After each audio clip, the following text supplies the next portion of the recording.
Assistant commissioner secretariat Islamabad Anil Saeed ने 2 दफा CSS में कामयाबी के बावजूद असिस्टेंट कमिश्नर बनने के लिए तीसरी बार इम्तिहान दिया और ये ओहदा हासिल करके अपनी ख्वाहिश की तकमील कर ली। मेरी पे तो बहुत ज्यादा है बाकी किसी भी असिस्टेंट कमिश्नर से। ट्यूटर और ये खत्म हो जाती है ये चीजें कि आपकी जो जॉब है ना वो बहुत स्ट्रेस्ड होती है। उर्दू पॉइंट की वीडियोस देखने के लिए हमारा चैनल सब्सक्राइब कीजिए और बेल के आइकन पर क्लिक कीजिए ताकि आप हमारी तमाम आने वाली वीडियोस से बाखबर रह सकें। अस्सलाम वालेकुम, आप देखें उर्दू पॉइंट। मेरा नाम बिलाल अब्बासी है। नाज़रीन, पाकिस्तान में बहुत ज़्यादा पढ़े लिखे लोग हैं, नौजवान हैं। आज आपकी मुलाकात करवाने जा रहा हूँ, एक बार नहीं, 2 बार नहीं, 3 बार CSS का टेस्ट देने वाले और तीनों बार कामयाब होने वाले अनिल सईद से। और अनिल सईद अभी इस्लामाबाद सेक्रेटेरिएट में असिस्टेंट कमिश्नर के फ़राइज़ सर अंजाम दे रहे हैं। आइए चलते हैं, उनसे मुलाकात करते हैं, उनके साथ बाज़ारों के भी विज़िट करते हैं क्योंकि आजकल महंगाई बहुत ज़्यादा है। उनके साथ पार्लियामेंट हाउस का भी विज़िट करते हैं जहां पर उनकी ड्यूटीज़ हैं। Let's go with me. Anil Saeed साहब मेरे साथ मौजूद हैं, इनसे पूछते हैं CSS का सफ़र कैसा रहा। इस्लामाबाद में सेक्रेटेरिएट में असिस्टेंट कमिश्नर के फ़राइज़ सर अंजाम दे रहे हैं। अनिल सईद साहब, लोग तो एक दफ़ा CSS पास करने के लिए दुआएं करते हैं, पढ़ते हैं, आपने 3 दफ़ा CSS क्यों पास किया, क्या ख़ास वजह थी? बिस्मिल्लाहिर्रहमानिर्रहीम। थैंक यू वेरी मच, आपने टाइम दिया और बहुत बड़ा अच्छा लगा। CSS बेसिकली जैसा कि आपको पता है कि सेंट्रल सुपीरियर सर्विसेज का एग्ज़ाम है और इसमें आप बड़ी रिस्पॉन्सिबल पोजीशंस पे बैठते हैं और इसके लिए एक definitely it's a very cumbersome भी कहना चाहिए एक प्रोसीजर है जिसके में आपको रिटन से लेके साइकोलॉजिकल, मेडिकल और उसके बाद इंटरव्यू, आपकी पर्सनालिटी ट्रेट्स, हर चीज़ को देख के सिलेक्ट किया जाता है। 3 दफ़ा करने की बेसिकली वजह ये थी कि जो डिज़ायर्ड ग्रुप होता है, CSS के 12 ग्रुप्स होते हैं, 12 ग्रुप्स होते हैं। डिज़ायर्ड ग्रुप जो कि DMG या PAS जिसको आप कहते हैं, अर्सवाइल DMG था, उसमें आने के लिए मुझे 3 दफ़ा CSS क्वालिफाई करना पड़ा और फिर मैं ज्वाइन किया और इम्प्रूव करते करते अल्हम्दुलिल्लाह आज यहाँ पे मौजूद हूँ इस्लामाबाद। वैसे कोई ऐसी शराइत तो नहीं थी जहाँ पर आपका रिश्ता हो रहा था, मंगनी हो रही थी कि बच्चा CSS में अच्छे नंबर ले, टॉप करे? और CSS में 3 दफ़ा जो आपने पास किए, किस सन में किया है और क्या कौन कौन सी पोजीशन आई थी आपके इस शोबे में? बिल्कुल ठीक है। नहीं, ऐसी कोई बात नहीं थी। बेसिकली जब मैंने पहली दफ़ा भी CSS किया तो I was married by then और मेरी फैमिली में ही शादी हुई कज़न के साथ, तो ख्वाहिश तो होती है कि बेहतर से बेहतर, but I was at that time a lecturer in university, तो वो जॉब का कोई मुझे उस तरह से इशू कभी भी नहीं रहा अल्हम्दुलिल्लाह। जहाँ तक बात ये है कि कब किया, पहली दफ़ा 2011 में CSS मैंने क्वालिफ़ाई किया और उसमें पास हुआ, लेकिन उस वक्त जो पंजाब की सीट्स थी वो कोई 185 पे उसका कोटा क्लोज़ हो गया और मेरा 189 मेरिट था पंजाब से, तो मैं उसमें passed qualified but non allocated एक टर्म होती है, तो वो रह गया कि आप सर्टिफिकेट ले लें लेकिन एलोकेशन 12 ग्रुप्स में नहीं है। फिर दोबारा किया, उसके बाद 54 पोजीशन आई मेरी और मुझे चौथा नंबर पे जो मेरा ग्रुप था military lands and cantonment group, 4th preference थी वो मेरी और वो मुझे मिल गई और फिर मैंने वहाँ पे भी 4 साल ऑलमोस्ट सर्व किया। साथ में फिर तीसरी दफ़ा जब मैंने किया वो था, ये दूसरी दफ़ा मैंने 2013 में किया था CSS, तीसरी दफ़ा मैंने CSS किया 2017 में और उसमें फिर मेरी पंजाब में अल्हम्दुलिल्लाह 6ठी पोजीशन आई और जो मेरा फर्स्ट डिज़ायर्ड ग्रुप था PAS, तो वो मुझे पाकिस्तान एडमिनिस्ट्रेटिव सर्विस, तो उसमें मैं आ गया और अपनी ड्यूटीज़ सर अंजाम दे रहा हूँ यहाँ पे। सबसे पहले तो घर वालों के तासुरात कैसे थे, फिर उसके बाद हमारी भाभी के तासुरात कैसे थे? पहली दफ़ा जो आया वो तो एक बड़े ही अनफॉरगेटेबल इसलिए थे कि रिटर्न जब होता है तो आपको लगता है आप CSS कर गए, रिटर्न हुआ, क्लियर हो गया, मिठाइयाँ बांट दी और मेरा छोटा भाई भी मेरे साथ ही क्लियर हुआ ना उस वक्त 2011 में, सजील सईद। अच्छा, जब फाइनल रिज़ल्ट आया तो हम दोनों पास थे, मेरी एलोकेशन ना हुई, उसकी एलोकेशन भी होगी, उसकी पोजीशन शायद 69 पोजीशन आई उसकी, ओवरऑल पाकिस्तान में पंजाब में 50s में कहीं होगी, तो वो उसको उसका 5th चॉइस मिल गया और मेरा जो है वो पास हो गया लेकिन एलोकेशन में कोई ग्रुप ना आया, तो वो एक बड़ी एक डिफरेंट सी फीलिंग्स थी कि घर के खुशियाँ भी हैं और थोड़ा सा दुख भी है कि एक बेटा जो है वो तो अब एक ग्रुप भी ज्वाइन कर चुका है, जबकि जो दूसरा बेटा है वो पास तो है लेकिन ग्रुप कोई ज्वाइन नहीं कर सका। बट फॉर्चुनेटली मेरे पास यूनिवर्सिटी की टीचिंग थी, ग्रेड 18 की पोस्ट थी वो, और जबकि जो छोटा भाई था वो उस वक्त अनएम्प्लॉयड था, ये बेसिकली इज़ वो इलेक्ट्रिकल इंजीनियर फ्रॉम यूईटी, तो उसको एक जॉब मिल गई और वो अब यहाँ पे आ गया। Nowadays is serving as deputy secretary. तो मुझे ये बताएं कि सीएसएस के स्टूडेंट्स को कितनी मेहनत करनी पड़ती है और अनिल सईद ने 3 दफ़ा सीएसएस पास करने के लिए कितनी मेहनत की है, क्या क्या पढ़ा है? मेहनत तो बहुत करनी पड़ती है, इसमें कोई शक नहीं है। और वो जो टाइम होता है ना आपका रिटर्न का क्वालिफाई करने का, रिटर्न की प्रिपरेशन का, उसमें आपको आपके नर्व्स बड़ी स्ट्रॉन्ग होनी चाहिए, आपका बहुत ज़्यादा परसिस्टेंस और स्टेमिना होना चाहिए। आपको कई दफ़ा लगता है कि मैं नहीं कर सकता, कई दफ़ा लगता है कि तो सिलेबस ही कवर नहीं होगा, क्योंकि पूरी दुनिया का तो उसमें है सिलेबस। तो वो फिर इंग्लिश का एक बहुत बड़ा लेवल है, उसमें 99% या इससे अराउंड इतने ही लोग फेल हो जाते हैं इंग्लिश में।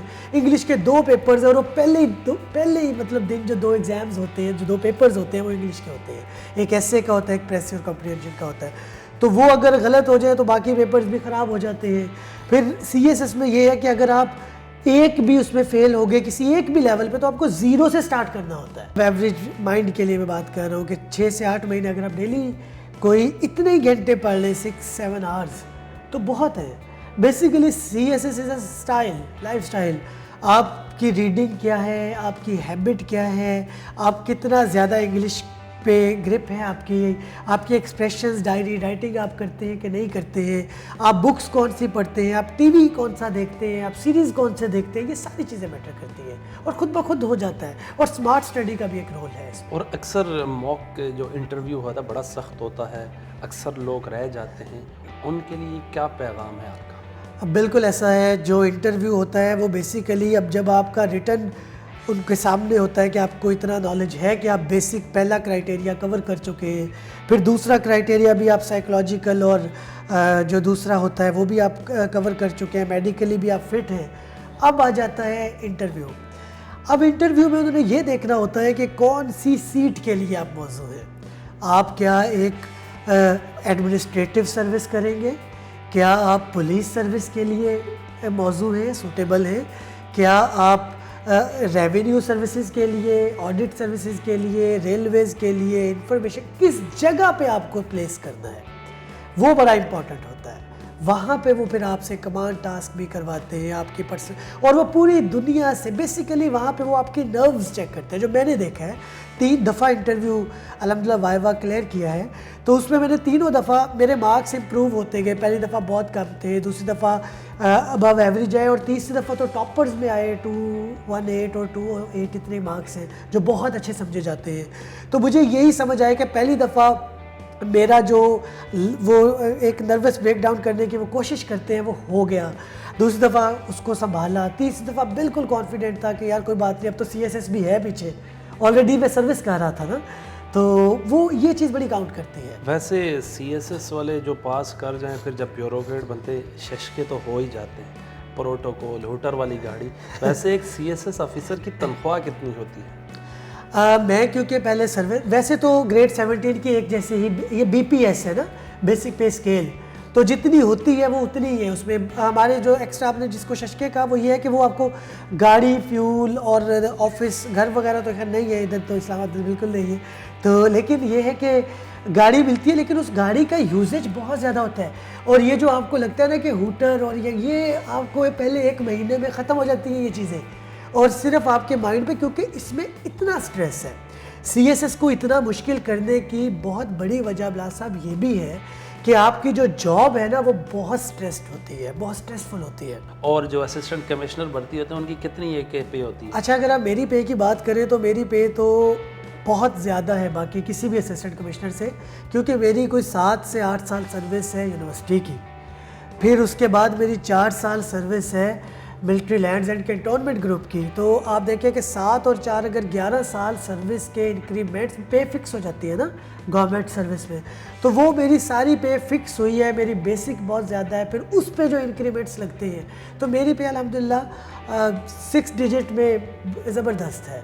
लेकिन अगर एक आम असिस्टेंट कमिश्नर की हम बात करें तो उसकी जो टेक होम सैलरी होती है वो मेरे ख्याल में होनी चाहिए कोई 50-60 हज़ार रुपये, बट उसके साथ उसको फ्यूल मिलता है, उसके साथ उसको कुछ और फैसिलिटीज़ मिलती हैं, जैसे कि गार्ड मिल गया, ड्राइवर मिल गया जो कि अदरवाइज़ पे करना पड़ता है ना, तो उस चीज़ में अगर देखें तो बहुत एक, मैं समझ सकता हूँ कि एक हैंडसम सैलरी है, इसको आप लाखों में ही कहेंगे। इनके साथ पार्लियामेंट का विज़िट करते हैं जहाँ पर इनके ज्यूरिसडिक्शंस है, जहाँ पर ये ड्यूटी करते हैं, और आजकल महंगाई है, उरूज पर है, तूफ़ान है महंगाई का, और इनके साथ बाज़ारों का भी विज़िट करते हैं। आइए चलते हैं, आपकी इजाज़त से अगर मैं एक इसमें बात कहना चाहूँगा वो सिर्फ ये कि हम ऐसा करते हैं कि हम वो एरिया सेलेक्ट करते हैं जहाँ पे के जो कि बिलो पॉवर्टी लाइन, क्योंकि वो लोग ज़्यादा महंगाई से इफ़ेक्ट हो रहे हैं। तो मेरे पास जो एरिया भारा कहूँ के मज़ाफ़ाती इलाके हैं, वहाँ पे गुर्बत की शरह कंपैरेटिवली बाकी इस्लामाबाद से ज़्यादा है, रूरल साइड है, तो हम वहाँ पे चलते हैं वहाँ। और उसके बाद जो पोश तरीन इलाका है, पार्लियामेंट है, उसके बाद फिर वहाँ पे चलते हैं और फिर आप देखें और नाजरीन को दिखाएं कि क्या आपको वहाँ पे मिलता है।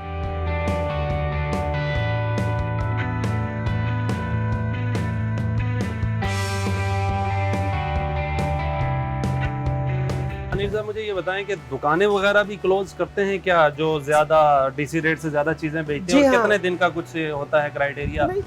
यूजुअली देखें, शॉप क्लोज करने का मकसद उसका बिजनेस क्लोज करना नहीं होता है। शॉप क्लोज करने का ये मकसद होता है कि एक तो वो हमें एफिडेविट वगैरह दे, श्योरिटी दे, हमारे सामने ट्रायल में पेश हो जाए, और वो नेक्स्ट टाइम रिपीटेड ऑफेंस की तरफ ना आए। एक तो ये पर्पज़ है। दूसरा ये कि वो टाइम जो उसने एक प्रॉफिट कमाया, मतलब प्रॉफिट ही क्या कमाया, इलीगल प्रॉफिट कमाया, उस टाइम में उसकी शॉप जब क्लोज होगी तो उसको वो लॉस भी होगा।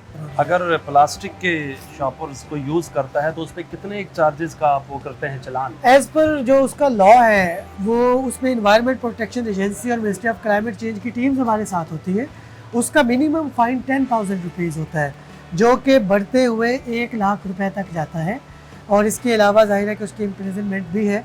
बट अभी जो इनिशियल लेवल पे हमारा ये होता है कि हम इन लोगों को या तो वो कन्फिस्केट करके नज़ारत ब्रांच में जमा करते हैं या उन टीम्स के हवाले कर देते हैं, और दूसरी तरफ हम फिर ये करते हैं कि इनको वार्न करके, या अगर जो इनके दूसरी वायलेशंस हैं उसमें उस फाइन को ट्रीट कर लिया जाए, और इनको इसमें फ़ाइन नहीं करते, because 10,000 rupees is a kind of hefty amount, वो हर एक छोटा दुकानदार पे नहीं कर सकता है।